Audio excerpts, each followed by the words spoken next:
Did you know that infants are ready to learn sign language? 2-year-olds are ready to learn the basics of science, and 3-year-olds are ready to learn coding?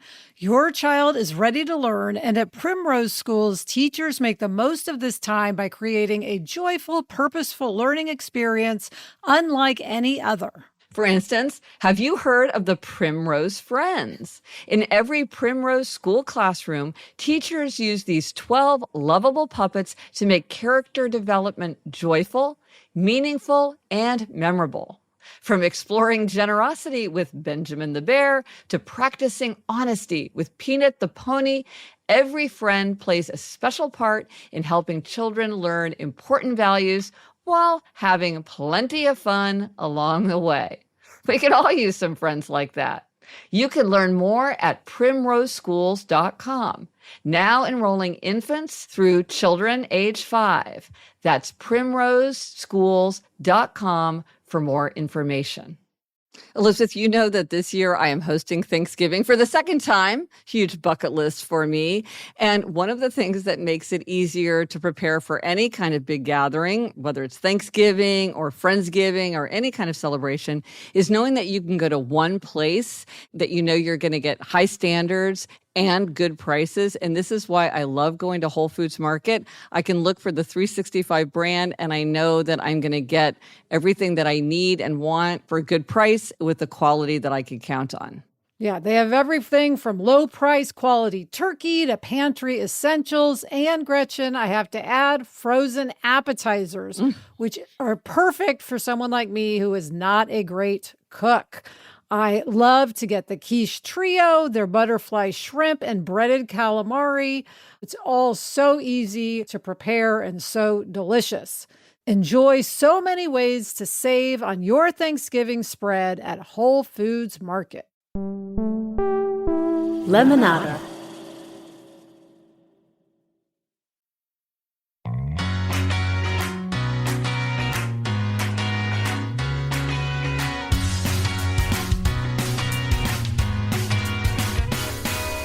Hello, we're here for More Happier, a podcast where we get happier.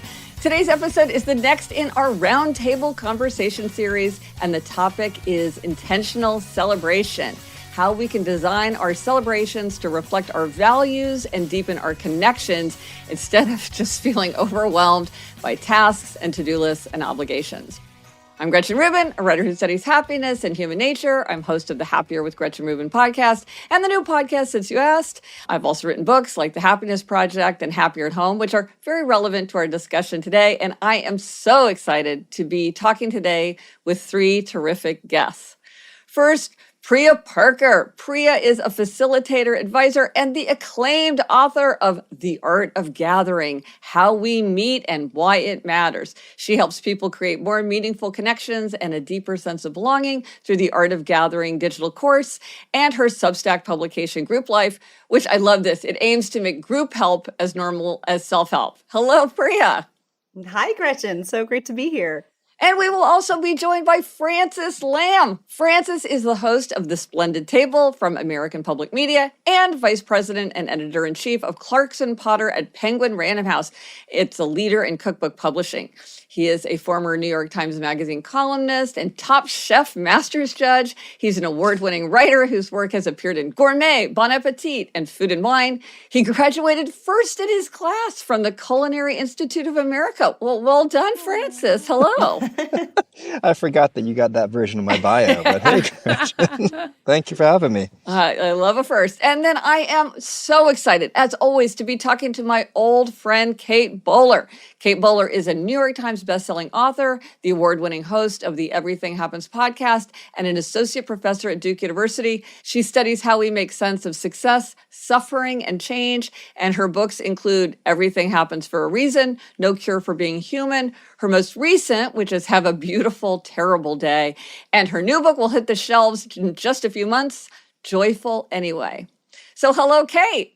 Hello, my friend. I'm so glad to be here. This is so fun. Thank you all. I feel like this is an intentional celebration. It's so fun. Absolutely. So today we're talking about intentional celebration because it does feel like every year It's all too easy to get swept up in a cycle of holidays that can feel more like a relentless, endless to-do list than a source of joy and connection. So let's talk about how to reclaim this time so we can embrace the holidays as opportunities for connection and meaning.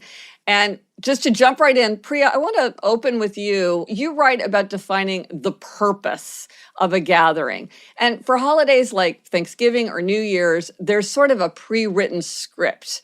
How would you suggest that we can identify and articulate more personal purposes for these events? How can we redefine them for ourselves? You know, the biggest mistake we make when we gather is we skip defining the purpose and we think it's super obvious. Oh. And that is particularly true for gatherings that come with these heavily baked scripts like Thanksgiving or New Year's. And so the first thing to just pause and ask, which is, first of all, what is a gathering I would want to attend? Host a gathering you actually want to attend. If you are feeling dread, that's data, right? Yeah. So start by hosting a gathering you actually want to attend. And the second is people prefer connection over perfection. When you are able to actually, I know. Connection over perfection. Okay, that is a mug I need to own. I think we can make that happen. So when people think about stressing out about all of the stuff, when you are able to meaningfully connect people, the rest, it lowers the need for everything else to be so perfect. And to start by asking, like, what is it that I am craving? What is it that I would love to have? So I'll give a simple example. There was a Cirque du Soleil dancer and choreographer, Michel Lepre, and he, like many people, traveling a lot for work. And he really wanted to trim his tree, like decorate his tree, but he actually really wanted to just get his people together who he hadn't seen in a while. And so he invited them over for a tree trimming, is that a thing? Tree trimming party to help him dress the tree before Christmas. But the price of entry was he asked them to send 2 photos over email, 2 moments of happiness from their year. And when people walked in, he had the photos printed out on a table, set out with ornaments and glue and scissors and crafting supplies. And so every ornament were his friends' moments of happiness around the tree. And so that's amazing. Isn't that amazing? And so immediately there was shared context. It's like, oh, I had no idea you sold your house, or wow, you really, you were in that show this year. And then it went to dinner and they already had the shared context where the whole evening just basically became conversations about moments of happiness from the year. And then did they take them home? Well, that's a good question. I think he kept it on his tree. So it continued to be this like shared, created project where all of a sudden they're so delighted that for him, right, it's like, what is a community that we actually need each other, that we think of one another. But I think what they did take home was a reflection and a memory of a conversation of different people's moments of happiness look different, and have a moment to kind of unpeel and unpack while still literally giving him this need of helping their friend dress the tree. Oh, that's so original and creative. That's awesome. As a Cirque du Soleil performer, I thought you were going to say he like dressed up as a tree and then like performed all these different moments of happiness. But but even that is amazing. No. This is really for like the rest of us, you know, the other 99%. Right. I can handle a glue stick for sure. Exactly.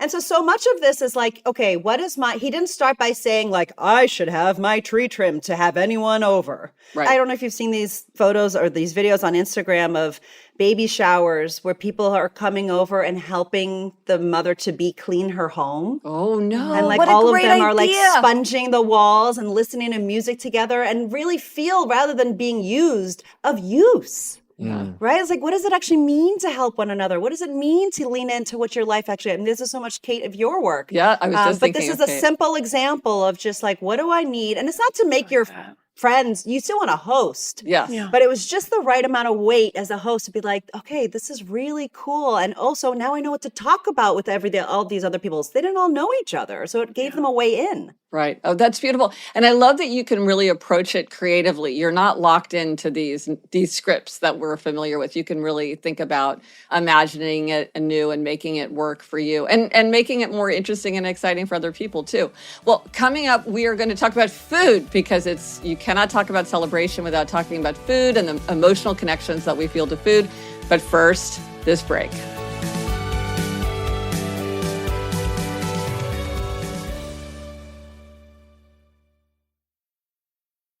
Gretchen, Adam has a new hobby, which is grilling steaks. And it's so wonderful that we can get steaks from Omaha Steaks, which are so delicious. And we can host around the holidays with this delicious food that we're actually making. It's very satisfying. Even better, Omaha Steaks right now is having their Sizzle All the Way sale where you can get 50% off site-wide at omahasteaks.com. Omaha Steaks is holiday magic made easy. Plus, orders placed by 6 p.m. Eastern Time ship the same day. Omaha Steaks offers unrivaled quality and variety, and every bite is backed by their 100% guarantee. Save big on gourmet gifts and more holiday favorites with Omaha Steaks. Visit omahasteaks.com for 50% off site-wide during their Sizzle All the Way sale. And for an extra $35 off, use promo code HAPPIER at checkout. Terms apply. See site for details. That's omahasteaks.com, code HAPPIER. Gretch, one of my favorite things that I have and one of my favorite things to give is an Aura frame. It's a digital frame. It looks so good. The pictures look like actual prints. Plus, it is so easy to set up. You know, I am not tech savvy, but you can set this up in about 2 minutes. You can email photos to the person who has it. You can email photos to yourself. You can always change it up and keep it fun. Plus, there's ways to interact with it. Like you can put emojis on a picture that you like, and your family or friend, whoever you've given it to, will see it. And it's nice. Every frame comes packaged in a premium gift box with no price tag.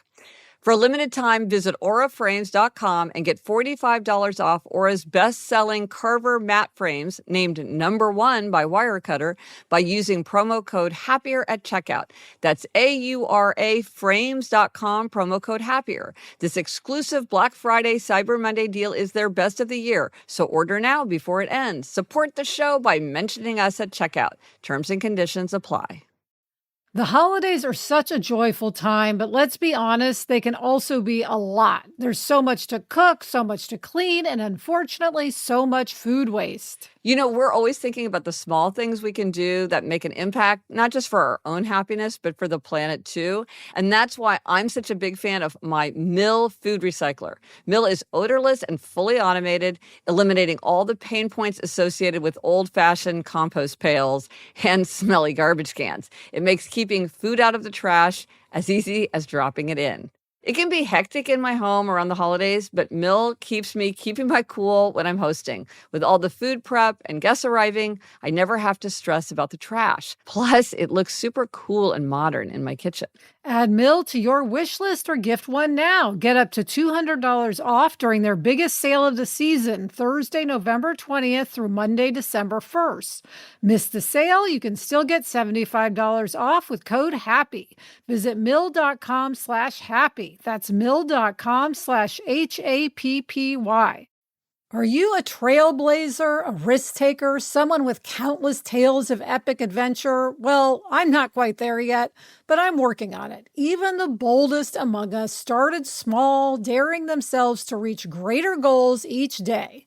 If you're looking to take on a challenge like that, the Defender is too. It's a vehicle built for those capable of great things, whether you're charting new territory or just escaping the city for the weekend. The Defender, engineered to meet challenges head-on so you can explore with confidence. An icon reimagined, designed for a new generation of explorers. Choose from the Defender 90, 110, or 130, seating up to 8 adventurers. With a tough-tested exterior, a modern and functional interior, and intelligent tech like 3D surround cameras and the Pivi Pro infotainment system, every journey feels limitless. Because like you, the Defender is capable of great things. Build your Defender today at LandRoverUSA.com.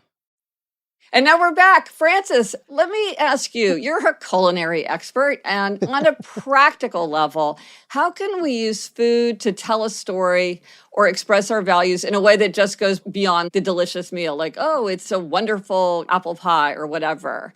Yeah. I think about this a lot because, in my work, I do talk a lot about preparation and technique and seasoning and all those things that make the physical deliciousness of food, we can call it, like the things that like make your taste buds and your olfactory senses go ping, ping, ping, right? The reality is the emotional connection to food there are different special ingredients for that.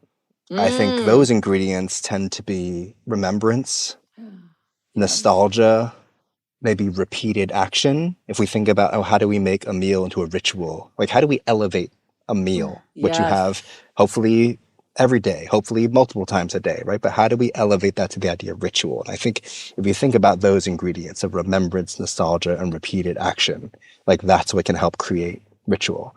So remembrance is like, this is my mother's recipe. Nostalgia is like, this is what we ate. I remember putting the marshmallows on the sweet potato when I was little, and now I'm still doing it as an adult. Yeah. So can you give some examples of simple food-based rituals that help to connect to the sense of meaning? Yeah, totally. I mean, it could be, something that you've done for generations in a family, right? And then it's a tradition that gets passed on. So, someone takes on the task of preparing that dish or that menu the same way that we remember, grandpa making this, or we remember great aunt, so-and-so making this. So you don't reinvent the cranberry sauce. Well, you can. I think that's a thing, right? Like nostalgia is about connecting to the past, but it doesn't have to be like a facsimile of the past. So I think there are ways of doing things the way we used to do them, but you can also evolve them. I mean, the fact of the matter is, your grandmother's prized pumpkin pie recipe probably came off the back of a box. So that recipe probably came from somewhere, right? It wasn't like passed down from when we discovered fire. Yeah. But I guess I would say too, like, so for us in our family, like meaning just me, my wife and our child, just our little unit, we started folding dumplings for Chinese New Year. And honestly, like I grew up in a Chinese American home. But that's not a thing we really did. Like, we didn't fold dumplings ourselves. Like, that wasn't a thing that we did. But we do it in our family now. And part of it is because my wife actually is not Chinese, but she wanted to make sure that, like, when we were early on, when we were, like, buying children's books, she's like, hey, I want to make sure that our kid has books that sort of speak to stories of Chinese culture, and her family's Portuguese. And, so we wanted to make sure our child had, like, both of those influences in her life. And, in a lot of those stories, they were folding dumplings. So that's something we sort of adopted for ourselves. And when we do that, year after year, it becomes a ritual. It becomes to feel like a ritual. That idea of like repeated action, I think, is really important. I also think the act of preparation is so important. And this is kind of what Priya was talking about. I mean, I'm inspired by Priya's work, so I think about her work a lot, but I often think about the difference between cooking for people and cooking at people. So like I have to confess, I can be a performative cook, right? Like especially earlier on, like after I just come home from culinary school, it was a lot of like, check this out, look what I can do. And I think people like today, I think there's a lot of performative cooking. I'm not performative in a way that means it's insincere, but meaning you're thinking of it as a performance and you need it to go perfectly and you want to hit all your marks and you want to do all this and you want to get the, da-da-da-da-da. And it's amazing when you can achieve that, but that's for you, right? That's really for you. And that's for the recognition of, oh my God, I went to, so-and-so's house for dinner one night and it was like a chef was in the kitchen. It was amazing. It was 8-course tasting menu. Like that's amazing, but that's for you. Your guests will love it, sure. But what are ways to actually bring a guest into that experience that isn't, again, cooking at them, but cooking for them? And one way I think of that is you can cook with them. Can you bring them into the preparation? Can you bring them into, I think of Priya a lot when she, I interviewed her on our show a while ago, and she said, a gathering begins at the invitation. Yes. Because you're helping people to get into a mindset of what this thing is going to be. Yes. And there are ways, especially for holiday type celebrations and meals, to involve people in the preparation, whether, hey, come over. Come cook this thing with me, or bring this, because that will be an important part of our evening. Not just like, oh, I don't know, bring something to drink, and that's great too. You don't want people to feel pressure. But if it's like a family gathering or like a repeated gathering, a holiday gathering, people, I think, want to feel like they're really contributing. So it isn't an afterthought of like, oh, just bring a dessert or, whatever. You don't want people to feel pressure, but you want people to feel like, no, I'm actually contributing something special and meaningful. I'm a huge fan of children's literature and young adult literature, and I've actually started a couple of reading groups where we read children's literature and young adult literature. This is like a taste that some people have, like detective stories or science fiction. And every year I have a holiday party, and I say, if it is fun for you and you would like to do it, you are invited to bring a dessert with the theme of something children's literature or a young adult literature. So you could bring holes, which is from the book Holes. And so if somebody brings donut holes, or they make golden snitches, or somebody made a secret garden cake. And for some people, this is just tremendously fun. And they love having the assignment, and then everybody oohs and ahs and like takes some home.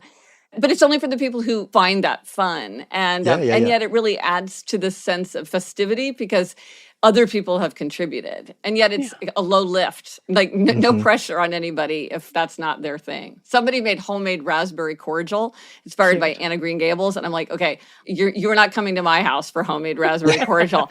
But it was a really fun way for people to contribute. And it also takes the pressure off the host. Yes. Right? In that moment, it's like all of a sudden, everyone's so proud to show their dish. Yeah. And so all of a sudden you're distributing the love and the care, and it's actually much less anxiety producing for the host. It's like the best way to actually lower your anxiety is to have sub-hosts. And I love that you say if it's fun for you, because it also then people like, it becomes a little competitive. It's like asking people their like birth star or whatever. It's like, this is fun for me, or like I would never want to touch that, which allows also for some frise-on and comparison, which is great. Yeah. I do a version of this with gingerbread houses. Ooh, because love it. I just was always looking for, to be honest, I spent all my 20s studying megachurches. And so I was in some really weird, unusual, enormous buildings. And then I started finding enormous buildings both fascinating and like, why is there an aquarium in the middle of this sanctuary? And why is there a shark in there? And I was like, you know what would be great when it comes time to like a holiday is just doing something kind of ridiculous. So I started making these enormous gingerbread, like mega churches at first. And then I'd have parties where people could come over and like just decorate your, like make your, like it was started with like, make your house of worship. And it was always so random. And I just had enormous candies and then like a little bit of like Lego scaffolding in case people felt like they couldn't like hold up a wall. But I've made some amazing things and I've seen some amazing things. And also it gave people something to do with strangers. It's an icebreaker. In the middle of it was really fun. That's so great. But you know, Kate, let's switch gears for a second. A lot of times with holidays, there's this expectation that this is joyful and good vibes only, but life is more complicated. How do you suggest that people navigate it if they need to make space for grief or loss or imperfection? Yeah. It's a time when we're expected to be happy. And also one of the things about holidays is that people's absences or changes there's kind of a spotlight on that change. And that can make it particularly difficult. What do you suggest that people think about? Well, I do think there is such an intense cultural script that celebrations, especially in America, coincides with the American story of infinite happiness. That everybody should always be achieving either, if not bliss, some kind of emotional, positive, steady state at all times, or else they're, a failure in some way. And I think this toxic positivity has a way of infiltrating.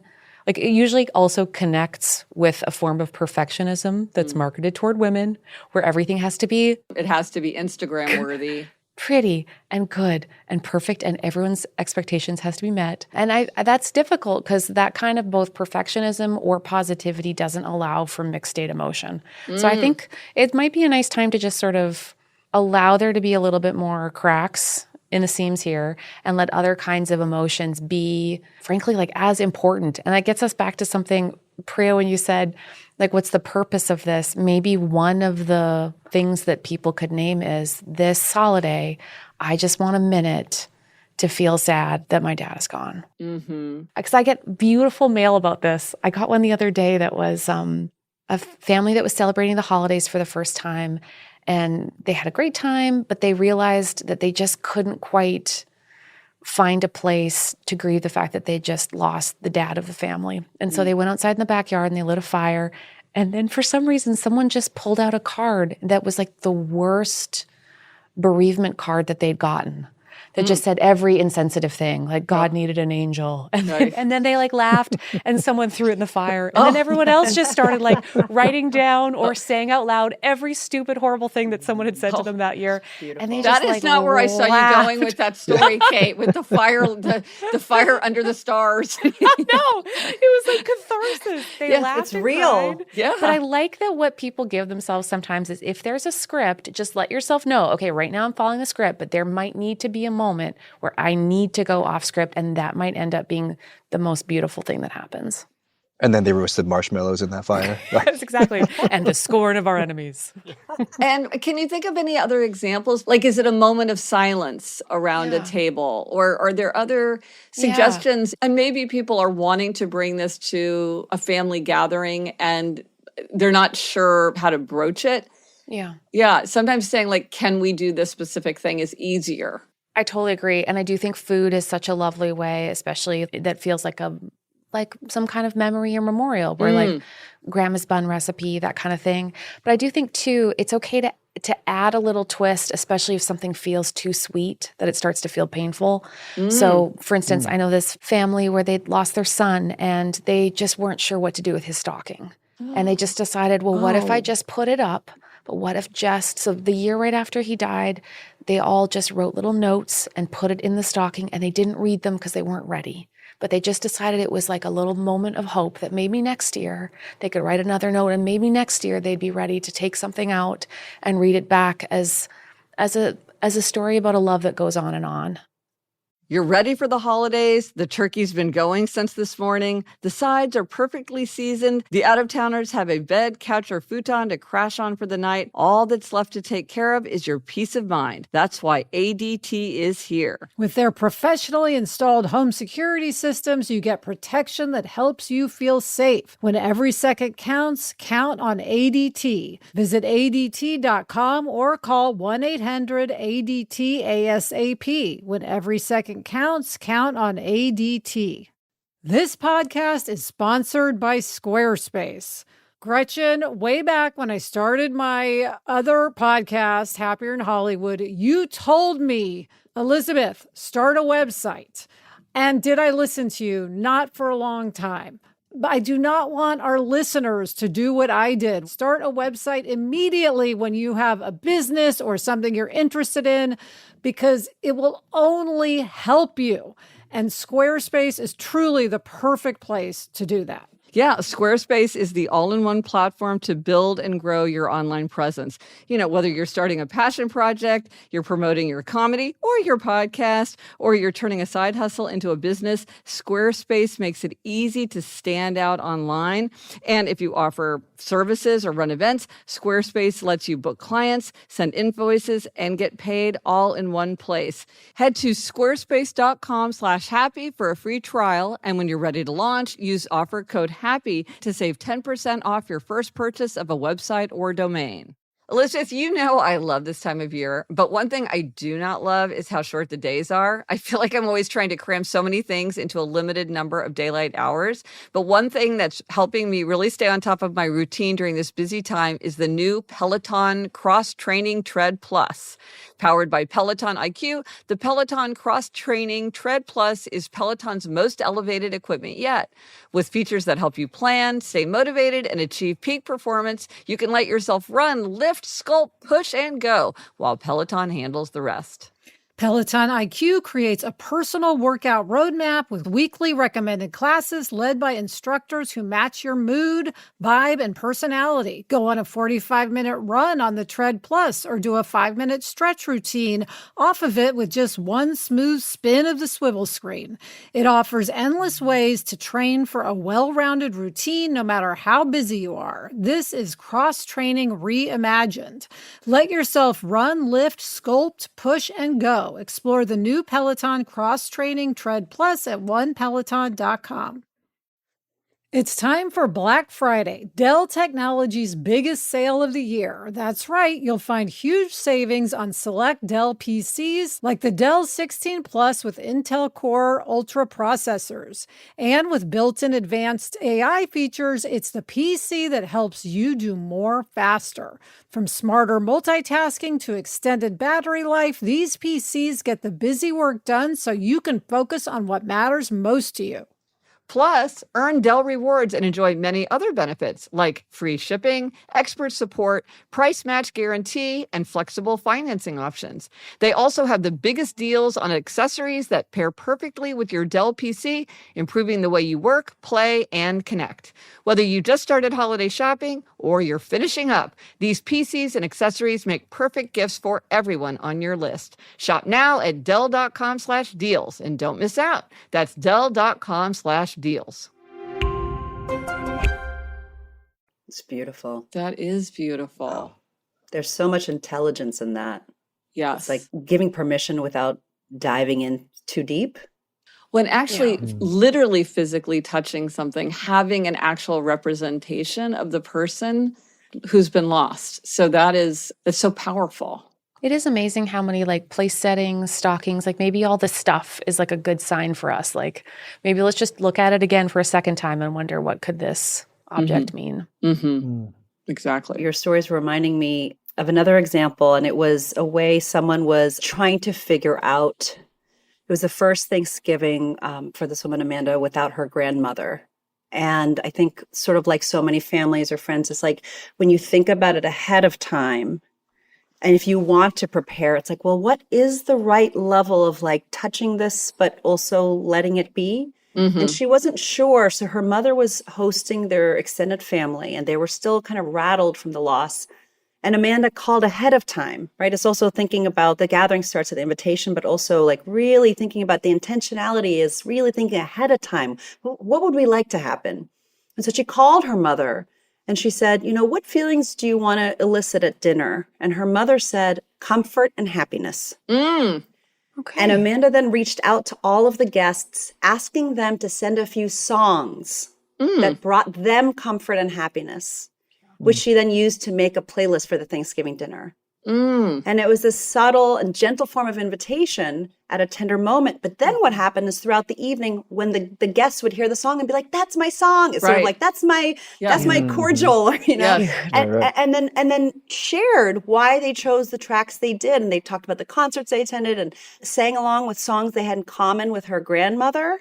So it was kind of this like back way in. And she later said it was like just the right level of summoning that they needed that allowed them to have the shared soundtrack that they all contributed to that was touching on what at least the mother was saying she wanted to experience in that tender moment. Well, and that's making me realize like we're really talking about the five senses. It's taste, it's touch, it's hearing, it's smelling, it's seeing, of course. Like the more that we can feel it in our bodies, I think the more powerful it is. So here's a question for all of you. Something that people talk about all the time is that sometimes the holidays leave us feeling exhausted instead of restored.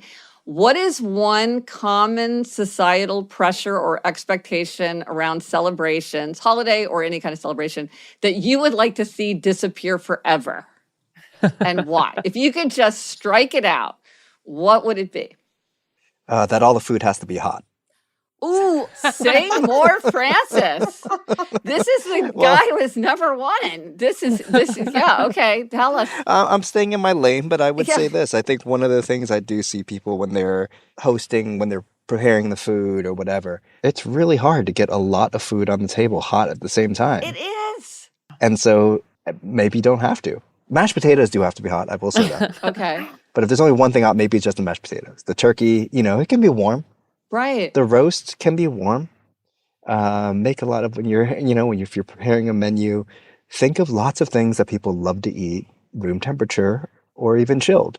You can pre-make them, you can bring them out, you can bust them out of the fridge an hour before people show up, and you don't have to be fussing and stressing about getting 9 hot things on the table at the same time. So it's a little bit specific and practical, but I want to spread the good word of a beautiful salad and a platter of roasted vegetables is a beautiful side.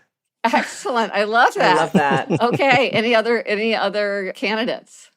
I have strong feelings about big moments being too big. I mean, really, like historically, Christmas, for example, wasn't supposed to just be Christmas. It really was supposed to be 12 days of Christmas, not to make a living nightmare for every human woman, but in order to spread out the kinds of things you actually want at Christmas. Like you do want a nice food moment with your immediate family, but actually there's a great time to go to your neighbors and have a low-key thing. And actually, there's a nice moment of volunteerism where it's actually the time to think about those less fortunate. And I think that having the idea that there needs to be one enormous thing can be kind of overwhelming. So I do love it when people do things, even just in the not holidays, is just something like this is a big deal to me party. Like, oh my gosh, you finally broke up with that boyfriend. Oh. Like, congratulations, you started menopause, drinks, you paid off a loan, cake. Yeah. I think it's a great thing to just let smaller moments be bigger and bigger moments be smaller.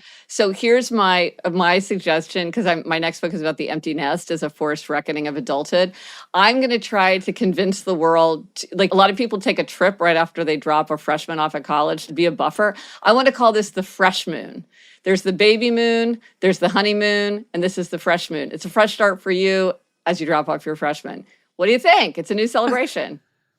I love it. Right? I love it. Okay. And so much of modern life is there's these two different things we're holding. So mine would be your gathering doesn't have to look a certain way. Ooh, okay. And in modern life, so many of our rituals no longer actually serve our need. So we keep replicating these old forms, but then we feel like we don't have the permission to celebrate what our modern needs are. Right? So like what you're doing, the fresh, what did you call it? Fresh moon, right? The fresh moon, the divorce party, the colonoscopy party. Is that because you know that I Just You put know some me so gin well, in the Priya. drink they make you do before that. There you go.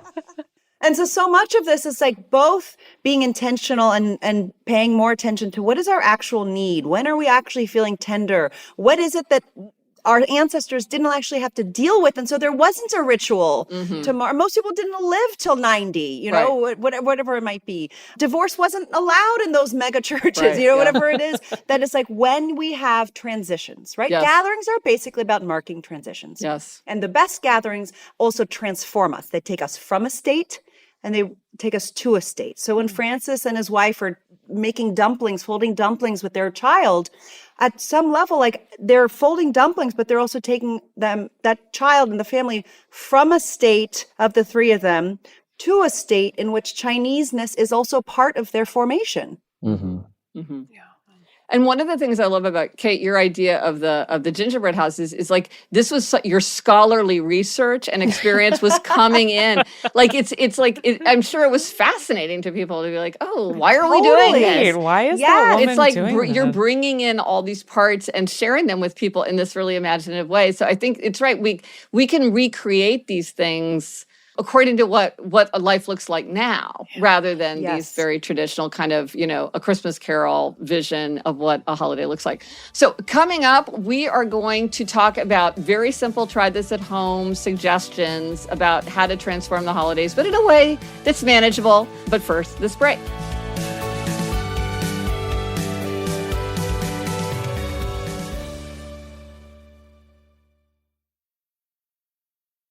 Okay, we're back. So this is the question of if you could suggest a concrete, manageable thing that the ordinary person could do in the ordinary year to make their holidays brighter and easier or more meaningful, how to make their celebrations more intentional, what would you suggest? I have I can go first. I have a philosophical one and a practical one. The philosophical one is pause and ask, what is the purpose of this year? Okay. What is my need? What does our family or our communities need this year? Mm-hmm. And to assume that question will be different. The answer will be different based on the year. It's like what you need or want, even as a birthday when you're 27 is different than at 36, is different at 72. So to keep asking the question because the river changes. So ask that question. But the second, this is super practical, is bring a tiny tub of sparkle with you. What? And this is like my number one guesting tip. I wish I had it with me right now, but I have this little tub of sparkles and it's like it's like You are Like the glitter, glitter, like face glitter, glitter. face glitter. Yeah, yeah. But Priya, Yes. this stuff gets into your life in a way it's that very can... good quality. No, it's very good quality. I don't. Gretchen is like, this is a health It's problem. like this No. tiny little. It's a tiny little tub, and I'll maybe put a little wink on my, eyebrow or like eyes on the side of them, and people will always say, "Oh my gosh, I love your sparkle," and I'll say, "Thanks so much. Do you want some?" And 9 out of 10 times they say yes. Okay. And you basically sparkle the entire group over time, and they've become something together. Now, see, I was envisioning like a container of sparkles that you were like throwing into the air like confetti. No. That would be in someone's rug for the next 10 years. Oh, this is sort of like... Thank you for the fact check. This is face glitter, a kind of face... Tiny little tub of face nice. glitter. And I will even take it to like restaurants and sometimes just put a little dab on, and a hostess or a host may say, "Oh my gosh, I love your glitter." And I will say to them, "Thanks so much." And I pull it out and like, "Do you want some?" And they're like, Sure. and it's just like it's elevated the night a little bit. It's like a tiny little mask. It's a tiny little wink. And it just shifts people into this vibrant mood. It's a little bit of whimsy. It is. That is a wonderful suggestion. Okay, Francis, Kate, how about you? Do you have a suggestion? Mine's kind of... No, Francis, go. Mine's a bummer. Oh, no, Kate. No, say yours, Kate. I think it serves us well if we decide if we are a restaurant family. I define a restaurant family as a family where the whole family can have the entire meal and no one has to go sit in the car because of a conflict that was had while someone else pays the bill. Are you a restaurant family? I do not come from a restaurant family. I come from a family of highly intelligent, wonderful, emotionally amazing people who, when combined, can't usually make it through the meal. And sometimes we play the game, who's crying? Oh, wait, is it me? Oh. And that happens so often for completely lovely, well-meaning people that it might be worth just saying, are we a restaurant family? If we're a family where there's going to be no drama, then great, like have the million meals, all like courses all in a row, and make sure that there's like a heavy ritual that goes with it. But if you're not, maybe a buffet, maybe like take it down a notch. I made a rule because I can't do Thanksgiving in the normal way this year. I just can't. Last time, people got upset. There was just it felt too like freighted. I tried really hard. I wouldn't say that I felt like all the effort in making everything the way everyone wanted actually paid off. And I just decided this year, pizza. It's going to be really nice pizza. It's going to be pizza everyone likes, but like we're not going to like take a restaurant family and force them to do something they may not be capable of doing. So it's sort of like face the reality of your people. Yeah. And so, and then I will love them as much as the moment when I walked in to the very beginning of that experience. Oh, that's good. Or ask yourself, are we a restaurant family? I love that. Okay, Francis. Well, I have to say mine is a little bit the opposite of Kate's in the sense that, well... The opposite of a profound truth is also true. So, yeah. Dry sherry. I really consider dry sherry ice cold. People don't expect it. It's delicious with food. I don't even drink. I love it. That's one practical thing. But the other thing I would say is... Wait. What? Dry sherry? So just for those of us who are not very sophisticated, sherry is a kind of... Sherry is a kind of fortified wine from Spain. And it comes in many different varieties, from dry to like cream or sweet. But the dry sherry, if you don't have a good sort of vibe around sherry, maybe because you think of it as like a drink from an older generation, someone who had it was very sweet and syrupy. But the dry sherry can be served very cold, and it's delightful. Wonderful. And I actually like the stuff in between called the Oloroso, but it's like kind of yellowy. It's kind of like funky tasting. I love it. I don't even drink, but I just love the taste of it. But the other thing I was going to say is thinking about Priya's question of ask yourself, what's the purpose of this year? Sure. And this is a year where I have felt very profoundly like all you have in this world is each other. I've been thinking about that a lot. I've been feeling that a lot. I've been wanting to gather with people more, spending more time with people. And this thing, again, I think of if you're going to have people over, have them be a part of the preparation, have them be a part of it, have them... cooking with people does not come naturally for everyone. I was a terrible cook with people person. I was very controlling. Everything had to be just so. Like if you stood in the way between me and the stove and the sink when I need to get the pasta out of the water, I get really agitated. Watch out. Yeah, and I Yeah. just had to grow up. To me, I was like, grow up, dude. But the reality is it's a learned skill, but practice that skill. Is there a food you'd suggest that lends itself to that? A dish? Oh, I don't know. Well, that's a great question. I would think anything that is very time sensitive, has to happen in a precise window, I would probably not try to do with people. But get people over and make a beautiful stew. Make a beautiful braise that can go in the oven for several hours. So you can ask, hey, will you peel the onions? Will you chop the carrots? Will you do this? Can someone make a drink for us? Think of a dish that has multiple steps and components and set people on one of the steps. And I think there is something to that sense of contribution that is extremely satisfying to people.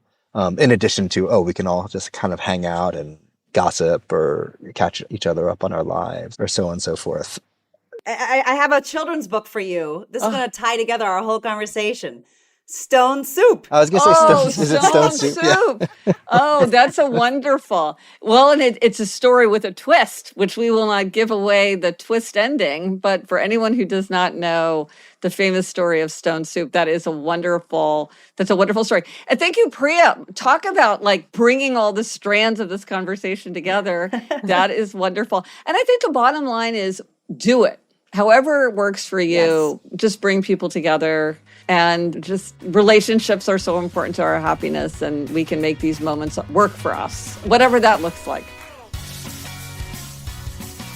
And that is it for this roundtable discussion of intentional celebration. Thank you to Priya Parker, Francis Lamb, and Kate Bowler. Aw, thanks, guys. Thanks, everyone. Thank you for having us. And, as we close listening to all of this advice, the thing I would most say is just host a gathering you want to attend. Yes, right. And if you're like, wait, I wish I could just do that. You can do that. You can do that. The best gatherings start as jokes. The best traditions start as someone literally being like, I wish we could just do a Whitney Houston drum contest. And then they do it. So find your energy. The Thanksgiving pizza. The tradition starts now. Thank you so much. Yes, I'll let you know. Let you know how it goes. And thanks due to our producer, Chuck Reed. Remember, the best time to start a happiness project is 20 years ago. The second best time is now.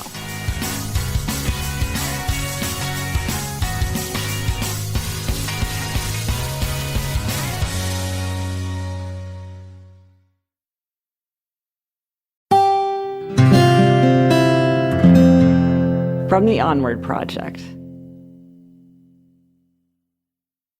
Hi, Gretchen, Craig Robinson, and my little sister Michelle here.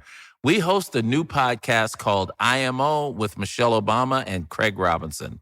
We know you're the queen of giving advice, so we wanted to get a few tips from you. Gretchen, a lot of our listeners are going through some major life changes. What advice do you have for folks who are trying to stay grounded in the midst of major life transitions? Craig and Michelle, I am so happy to be talking to you. Here are a few questions that might help us gain perspective. So consider questions like this. What activities take up my time but are not particularly useful or stimulating for me? Do I spend a lot of time on something that's important to someone else, but is not very important to me? If I could magically change one habit in my life, what would I choose? And here's a question. Would I like to have more time in solitude, restorative solitude, or would I like to have more time with friends?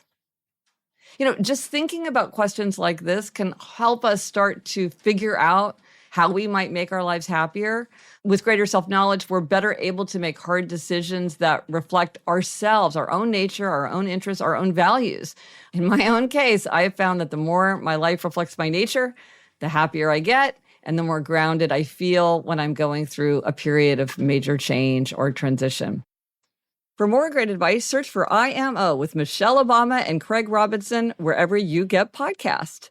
You can listen to Issa Rae on letting go of certain friendships.